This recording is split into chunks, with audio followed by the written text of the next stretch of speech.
If you go into a client or a customer and you say, we've solved these problems for a similar type of customer, these are sort of pain points you have, and you talk their language, they're going to instantly resonate with that, and they'll pay more for that. They'll want to talk to you. They'll want to talk to your consultant to solve that problem, and that's how you win business. If you go in with a generic message, it's a lot harder to win business.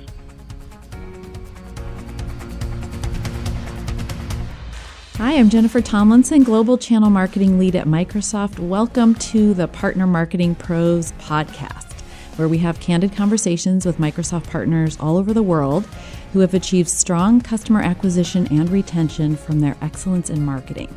In this podcast series, our partners are going to share marketing experiences, secrets, and best practices, as well as practical advice and resources that can help you improve your marketing results and drive growth. I'm excited to introduce you to your host today, Sharka Chobot, Chief Transformation Officer at Neural Impact. She is a professor of marketing and behavioral science at leading universities in Canada, passionate neuromarketer, and 30-year technology industry veteran who has worked with many Microsoft partners around the world to help transform their customer acquisition to reflect the needs of the new cloud buyer. In this episode, we will explore some critical foundational marketing non-negotiables with our featured partner today, Content & Code, a managed services provider based in the UK and Europe's largest SharePoint consultancy, and also one of Microsoft's leading Office 365 partners. They have not only a stellar client roster, but are a multi-award winning Microsoft Gold partner and the winner of multiple Worldwide Partner of the Year awards. And we would like to welcome Tim Wallis, CEO at Content & Code. Tim, welcome, and thanks for joining us today. I'm really excited to be speaking with you, specifically because you're a CEO of a Microsoft partner company, but you have a real passion for marketing. And you know, in this industry, often marketing isn't as valued or prioritized, and not a lot of investment always goes into marketing. And so I'm really excited to talk about how we can leverage marketing as a differentiator in a cloud world and to drive our customer acquisition in our business. Well, firstly, thank you very much for having me here.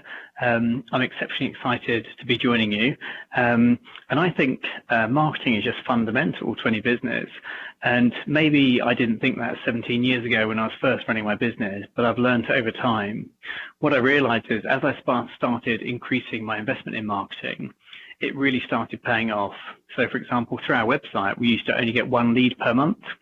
And after a few months of writing blogs and getting good content up on our website, that increased to more than 5 leads a month. Now it's 15 leads a month. So effectively, in the last few years, every year I've doubled my marketing budget, and every single year my marketing leads have quadrupled and even got higher returns than that.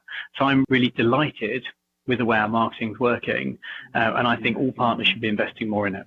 That's fantastic. Really great results.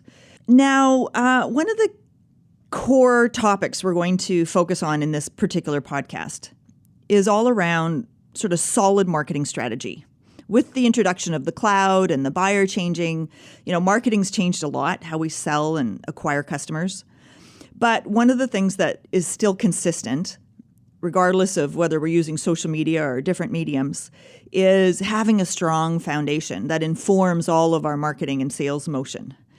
And one of those, of course, is having, a core principle around defining a target market. And we've noticed that a lot of partners are still very horizontal in scope. They do a mass marketing kind of messaging. They try to be very general and appeal to everybody. And one of your keys to success, I believe, has been part of your segmentation strategy and your approach to go after a target market. Can you tell us a little bit about who your market segment is? Yes, certainly. And our market segment sort of came around by accident. We really focus on enterprise clients. And what I mean by that is customers, our smallest clients are maybe 1,000, 2,000 seats. But quite often we're dealing with customers with well over 100,000 seats. And what we worked out is we started trying to, win bigger clients. But what we've become very, very good at is solving big communication and collaboration problems for very large enterprises. So it's sort of like a horizontal solution, but really focused on very large enterprises. That's effectively our niche. Right. And, the needs of a large enterprise are going to be very distinct and different than, say, the mid-market or the small business owner. That's exactly right. And we had to learn how to work through this process. So when we dealt with smaller clients, it was all about agility and doing things fast and doing things as cheaply as possible. Whereas what enterprises want agility, but they want it in a very structured way with lots of due process and sign-off procedures. So projects can take longer, but that's okay because you get paid more money for them. But what they want to do is have a good paper trail to show why they made a decision and why they made this investment. And once you learn how to work with enterprise, it's a different way of working, which can be frustrating, but it's a way we've really grown our company and really specialized. Have you focused on industry as a way to verticalize and segment? Yes, partly. And what's interesting is we've evolved the industries we focus on. So many years ago, sort of 3-4 years ago, when we were first moving everyone to the cloud, we really focused on engineering, and almost half our revenue came from engineering clients because they were some of the early adopters of cloud. They understood they wanted to collaborate better. They had projects they wanted to work on with, joint ventures with partners, and Office 365 is a great way of doing it. Now, we're working with a lot of legal clients and financial services clients because they're all moving to the cloud. So we have 1 or 2 key verticals that we really specialize in every sort of a few years. Actually, one of the concepts that I've been thinking about is that oftentimes this vertical is an accidental vertical, right? You kind of one day wake up and you look at your customer base and you realize, wait a minute, we have a whole bunch of customers that are enterprise or that are mid-market. Or, interesting, we have engineering clients. How did that kind of happen? And I think part of it is you might get a few customers and then they refer their friends and you extend. And then before you know it, you have a percentage of your revenue coming from an industry segment. So did you have that experience or was it more intentional? No, it was actually a bit accidental. I read a book called Whale Hunting, which is all about landing bigger clients, basically. And the idea is if you fish and you just catch fish, then basically you can feed a family for one night. If you catch a whale, you can feed a whole village for a long time. So we went out purposely to try and catch whales. We changed our sales process, our messaging, and that was kind of our core thing. We just then worked out how did we have to change our project processes so we could actually be the partner that was taking them with a new technology, where lots of the big sort of global system integrators weren't doing that. They were keeping people on old technology. So that was kind of our niche, is that we were pushing them forward, but in a way they wanted to go forward. From my experience in working with partners, there seems to be a bit of a fear around focusing. Right? We can't say no to a particular prospect or a deal, even if they're not in our vertical, or if we focus on 1 or 2 verticals, we're going to, have too small a market. How did you overcome that sort of fear of loss or missing out? I think the key thing to do is actually get some good statistics on the total market size. So, for example, I've recently helped another partner to understand their potential market. There's sub $1 million in revenue right now, and they were worried about focusing. And I actually sort of showed them, we did some quick research online, found out there's 30,000 customers they could go and do business with in the UK, just focusing on their little niche. Now that would easily get them to scale to 6-7 times their revenue with no problem at all, without even sort of going outside their geographical area. So actually, if you actually do some research, you'll find that it's not a bad thing.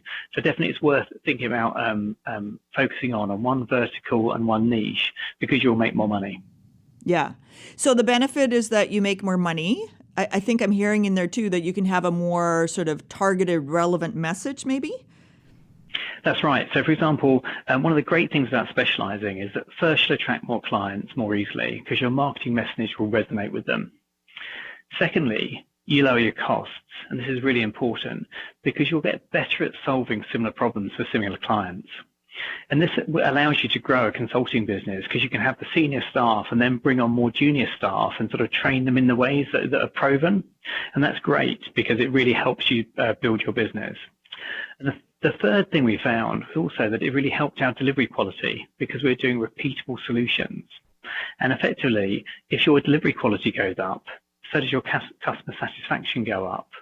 So effectively, that leads to repeat business. And that's really, really important. Especially in the cloud market, where we're increasingly moving into more of a commoditized type of marketplace, right? Where the products do a lot of the same features and functionality and offer the same benefit. I think what you're describing is having some domain expertise where you become an expert or specialize in something, and you do that better than everyone else, so that your services and your experience and your domain knowledge becomes part of the offering and not just a product that might do the same thing. 100% true. And customers will pay a premium for this. If you go into a client or a customer and you say, we've solved these problems for a similar type of customer, these are sort of pain points you have, and you talk their language, they're going to instantly resonate with that, and they'll pay more for that. They'll want to talk to you. They'll want to talk to your consultant to solve that problem, and that's how you win business. If you go in with a generic message, it's a lot harder to win business. So actually, that brings me on to my next question I wanted to talk to you about today is value proposition, right? As we move to the cloud, some of that changes. I think customers are trying to reevaluate what it means to have a solution and how it can help them. And if from a pure marketing strategy standpoint, right, value is basically nothing more than the promise that we agree to deliver to the client, something that has an impact on their business in a meaningful way. Or just simply, the reason they're buying from you. So how did you come up with your value proposition? And do you have an overarching sort of corporate value proposition that it's important to you? Yes, we do. And it actually flows down from our mission statement. So our mission is that we're changing the way the world works. And what that essentially means to our staff and our clients is that we're just not going to go and turn technology on. We actually want people to work in more modern ways. We want to stop people, attaching documents to emails and sending them around, copying and pasting between documents. We actually want people to use SharePoint Online and Microsoft Teams and co-author and share documents that way. That's success to us. And then when we talk to our clients about that, that's actually the end result they want as well. So it's quite a clear message that links right down to the way we do. And then we've actually spent quite a lot of time working through and refining those value propositions further. Right. So once you've defined a value proposition, I guess, so then you had to somehow validate that with customers. Yes. So essentially we talked to customers about this and they understood that. But then what we found is we wanted to go further. So we read a great book called Value Proposition Design, and we followed the exercises through that. It's a great book, and essentially it's a lot of pictures, but essentially if you work through it and do the exercise, they're hard to do with a team because it feels quite alien. Mm-hmm. But essentially what you do is you look at the personas in each of your customers. So we had a persona buyer called the Chief Financial Officer, a persona buyer called a Communications Director, a persona buyer called an Internet Manager, a persona buyer called the Finance Director or CFO. And we went through and we looked at the tasks they do all the time, the pains they face every day, and the gains they face. And it's an emotional journey as well. So what actually makes them upset, what makes them happy, say getting home to see their kids early because they've completed their work on time. And that really helps us, get our marketing messages just spot on. Yeah, and I think, we'll talk a little bit about differentiation in a minute, but I think what you're hitting on here is that if we think about what's changed from a foundation standpoint, for the last 30 years that I've been in high tech, from a marketing standpoint, we've been selling products, features, and functionality. And I think, and maybe it's because of neuroscience and neuromarketing coming into play that we're realizing people make emotional decisions.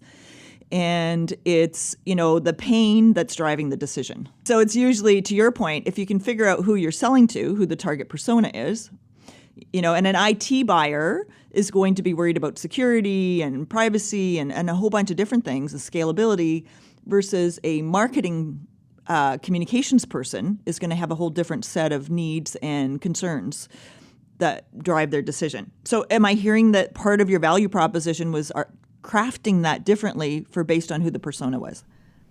Yeah, 100%. So we effectively created these 5 different personas. And then what we created is and once you've created this, it helps you create all your sales messaging around it.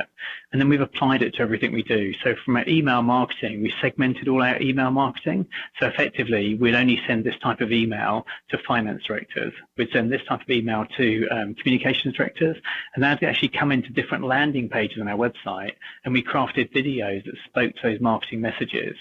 So for example, one of the things about the CIO, we realized that the CIO wanted to move the company forward, but had to keep saying no because actually they couldn't make the IT department go faster and deliver things faster, and they didn't want to say no, they wanted to say yes, and they didn't want to keep working late. What they wanted to do is go home with their wife, having had a good day, having had happy end customers in their company, and have a nice glass of wine. And it's sort of selling to the heart. You talked about the emotional side of things.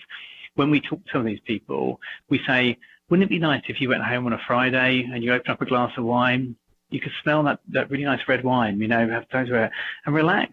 And the sun hasn't gone down yet. Home early, your wife's happy. Wouldn't that be nice? And you're selling the emotional gain rather than selling, the pain or that sort of stuff, because it's just helping get them to the future place. The possible new state that I want to be in. Yes. Yeah. Great. So let's talk about differentiation for a minute. How do you actually then articulate something that is differentiated? So have you sort of done that? Yes, so it's actually right. And I've worked hard over the last about 10 years, really trying to prove that we are the best in every measurable way. So one of the first things I can say that can differentiate us is that we're the most awarded Microsoft partner in the UK, and we can back that with our awards. Then we can say we've got, we're the most endorsed, and we've got great competencies, which is good as well. So that sounds like, sorry to interrupt you, that sounds like proof and credibility to me. So are you leveraging the fact that you're, someone other than you says you're good? Yes, that's exactly right. We're actually saying if you trust Microsoft, and Microsoft actually stands for trust in this world, they trust us to deliver. And we show this data, which is undisputable. So this is actually numerical-based data. But you're right. These are really things around vanity and what's really in it for the customer. Mm-hmm. So the two things that I think really differentiate content and code, and what I always finish a pitch with, and I often don't lead with it, I say it at the very end of the pitch, just before we're shutting down. Yeah. I say the one thing that's different about content and code is we're a people business. We put our people first, and we're one of the top 100 companies to work for in the UK. So why is that important to you? Well, effectively, we have engaged employees who want to turn up to work and want to do a good job, which basically means that you're going to get a good project, a good experience of working with us. And then I actually show, here's our customer client satisfaction data, and actually say, this is what's good about us. This is the way we believe, our fundamental values are the way we run our business. The impact is you're going to have a great time with us working on this project or this managed service with us. Mm-hmm.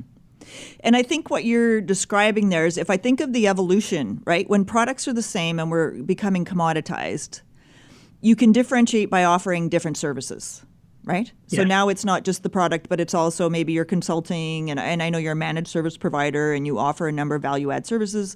So you can differentiate with that. But, a lot of partners offer customization or training or, some sort of consulting. So then what it sounds to me like is now you're using customer intimacy and your, focus of enterprise clients, very specialized, you understand their needs intimately, and now you can provide value that another partner couldn't. That's exactly right, because a lot of the large enterprise clients we're working with, actually, they're working with some big global outsourcers. And I'm not saying they're bad, but actually quite a lot of them, when we pitch to them, they say, well, I don't want to work with someone with 260,000 employees. I don't want to work with a big, Capgemini or Atos or Fujitsu or one of the other big global outsourcers. They actually want to have, white to the eyes conversation with someone who they can trust, who's committed to them, they'll do a good job. And I say to them, we really care about our client satisfaction. And then I leave them sometimes with a bit of fear, uncertainty, and doubt. And I say, do the other people who are pitching to you, do they measure their employee engagement and tell you what it is and publish it? And do they measure their client satisfaction? Do they publish it, and will they share it with you every single month?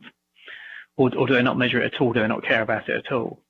And I think that takes it away from a technology conversation. We've got this many staff and this many offices to actually trust us. We'll do a good job for you. Right. So an emotional differentiation rather than differentiating on product, which is unemotional and logical, right? Trust and risk are important. Yes, well, people buy with their heart and then justify with their head. Yeah. Great. So for partners just starting to figure out, what their new cloud value proposition is, Can you tell me a little bit about how cloud has changed your business and your thinking around all this versus sort of in an on-premise model? So cloud has been fantastic for our business. Our history was we did SharePoint and we did SharePoint on premises. Effectively, we were the launch partner for BPOS in the UK and then for Office 365. And effectively, it allowed us to broaden our range of services, but really deliver more to our clients around what we did. So we were delivering a lot of collaboration solutions built on SharePoint. And effectively, it allowed us to expand to do communication and collaboration. Mm-hmm. So we went from SharePoint to doing Exchange Online, to doing Skype, to doing Teams. And this really helped us solve a full complement of issues for our clients rather than just focusing on collaboration. Right. So to be really market-driven, build a relationship with the client, understand what they need, and then you can decide which of the Microsoft stack you'll offer to solve that problem. That's exactly right. Mm-hmm. We effectively can start at different locations. It might be a communication problem they've got, we'll solve that first, or it might be collaboration. It might even be some core infrastructure problem. We can help with that first of all, but it's all around the fundamental problem of helping people be more productive. Yeah, that's fantastic. So, Tim, I know we're sort of running out of time here. 2 questions. One is there something you would recommend to the partners that they can read to our listeners, or resources? And sort of lastly, if you could, just summarize what you might share with a partner or tell them are some first steps they could take to kind of reach the success that you have. So the value proposition design I mentioned earlier on by Strategizer, that's a brilliant book. It's not complicated to read. It's a slightly painful process to go through, but it'll really help you get to know your customers. Great. So there's a methodology and a process in there that can help them get to the same place you did. Great. The next thing I'd recommend, if you want to look for bigger clients, there's a book called Whale Hunting I mentioned earlier on. Yeah. I think it's by Bob Searcy. That's a great book as well if you're thinking about winning bigger clients, because that's a route for us to grow our companies. Yeah, so that was helpful for the enterprise sale. That's exactly right. Mm-hmm. And then probably the most influential book I've read around digital marketing is a book by Joe Pulizzi, and it's called Epic Content Marketing. It's a great book. Essentially, it's a book that's really simple, and it tells you how to do things, and all the sections have step-by-step instructions. So, for example, we created a landing page on our website for an ebook we wanted people to download so we could capture their email address and market to them, and it wasn't performing. So I said to my marketing team, I'd already given them all copies of this book. I said, why are we not getting any downloads of our brand new ebook we've just built? We just opened up the Joe Pulizzi book, turned to chapter 5, wherever it was, and said, okay, here's the 10 things you need. And it said, you need a picture of the book. We didn't have one of those. You need a really good description. You need some tick boxes. You need a few things. Then button needs to say download. We just followed the 10 things in the book. And then we had a great performing page in terms of getting people to downloading our ebook. Again, it's a really simple resource that I think if I can understand it as a non-marketer, I think other people can really grasp it too. Oh, that's very specific and helpful. That's great. Thanks so much, Tim. So I just wanted to thank you for being willing to share your stories and your experience and your success with our listeners and some of your best practices and tips. And thank you so much for being here and on this very first episode that we have for this podcast. You're very welcome. I really enjoyed it. Thank you very much for having me. Thank you for listening to the Partner Marketing Pros podcast. We hope you gained some fresh insights and learned some new practical ideas today that you can implement in your marketing program. See a detailed transcript of the session and helpful links in the show notes. You can find this on your favorite podcast app by following the Microsoft Partner Network podcast, and this Marketing Pros series is featured there. You can also link to the podcast from the Smart Partner Marketing page on the Microsoft site at aka.ms/smartmarketing.